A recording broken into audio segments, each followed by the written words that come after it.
joining me is the independent senator for the ACT, David Pocock. What's your reaction to the news, Assange being free? Afternoon, Kieran. Great news, and really want to give credit to a number of people who've pushed this for years. Andrew Wilkie, saw footage earlier of that, multi-partisan delegation that's been pushing this to the Prime Minister's credit in opposition. He started talking about this since then. This is a great result for, I think, an Australian, for Australia and for whistleblowers. I think it's a real reminder that here in Australia, our whistleblower protection laws are broken, and we're currently prosecuting Richard Boyle. So while it's great that Prime Minister Albanese is welcoming this from this news of Assange, let's actually look at what we're doing in our own backyard. The Commonwealth is prosecuting Richard Boyle for blowing the whistle at the ATO. That needs to be dropped, and we need strong whistleblower protection laws to look after whistleblowers who are coming forward in the public interest. With you mentioned the Prime Minister's role over 2 years, the regular representations he made at the highest level with the US President. It's clear that has had an impact in the US system. Mm-hmm. Well, I think we've seen the power of diplomacy and using all available channels. Publicly calling for it, working through diplomatic channels, leaders meeting one-on-one and actually raising these important issues. What do you think about the way that this has brought the political opponents together, not just Coalition and Labor, but from the very far right in the United States to the far left? There was an agreement that enough was enough when it came to Assange. Well, I think it highlights what can be achieved when we actually focus on what we do agree on.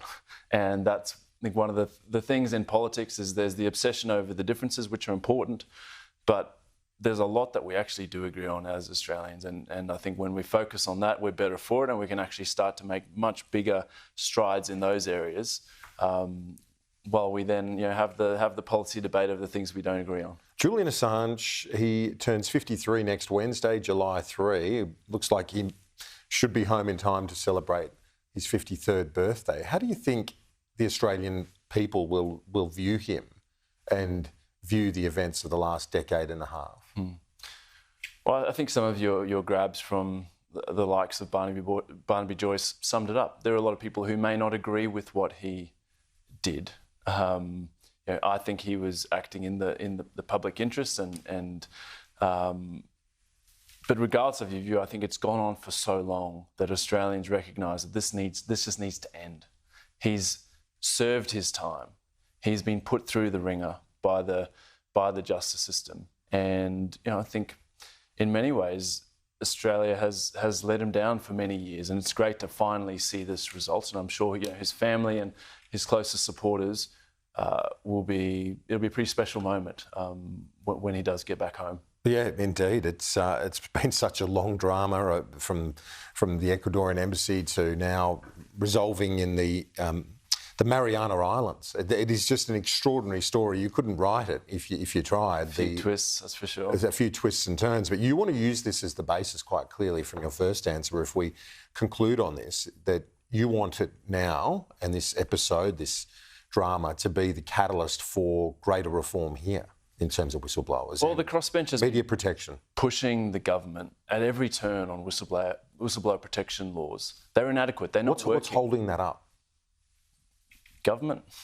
They themselves admit that they're not up to scratch, and yet we haven't seen further reform to the Public Interest Disclosures Act, and we haven't seen a whistleblower protection authority legislated to actually work with whistleblowers to ensure that they are protected. If the prosecution of Richard Boyle is a national disgrace.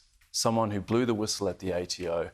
Those allegations then led to investigations and all sorts of things that were proven true, and yet he's being prosecuted.